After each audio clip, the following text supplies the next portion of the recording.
बिस्मिल्लाहिर्रहमानिर्रहीम। अस्सलाम वालेकुम दोस्तों, मैं हूं आपका होस्ट शिराज शौकत। दोस्तों, आज जो हदीस आपके गोश गुजार करने जा रहा हूं, ये उन लोगों के लिए है जो ये कहते हैं कि हमारी मोहताजी दूर नहीं होती, तंगी दूर नहीं होती, हालात अच्छे नहीं हैं, तो इसका हल क्या है। तो तिरमिज़ी शरीफ की हदीस नंबर 2466 में इरशाद है, हज़रत अबू हुरैरा रज़ी अल्लाह ताला अन्हु से रवायत है कि नबी पाक सल्लल्लाहु अलैहि वसल्लम ने फरमाया, अल्लाह फरमाता है कि ए इब्ने आदम, तू मेरी इबादत के लिए फारिग हो जा, मैं तेरा सीना इस्तगना व बेनियाजी से भर दूंगा और तेरी मुहताजी दूर कर दूंगा। और अगर तूने ऐसा ना किया तो मैं तेरा दिल मशगूलियत से भर दूंगा और तेरी मुहताजी दूर नहीं करूंगा।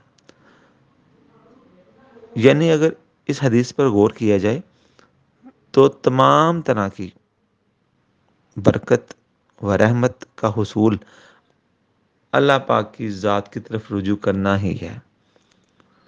तो बजाय इसके कि बंदा जब बुरे हालात में घिर जाए तब अल्लाह की तरफ रुजू करे, बेहतर है कि जिस कदर हो सके, जितना आसानी से मुमकिन हो, अल्लाह पाक की ज़ात को याद करते रहना चाहिए। जज़ाकल्लाह।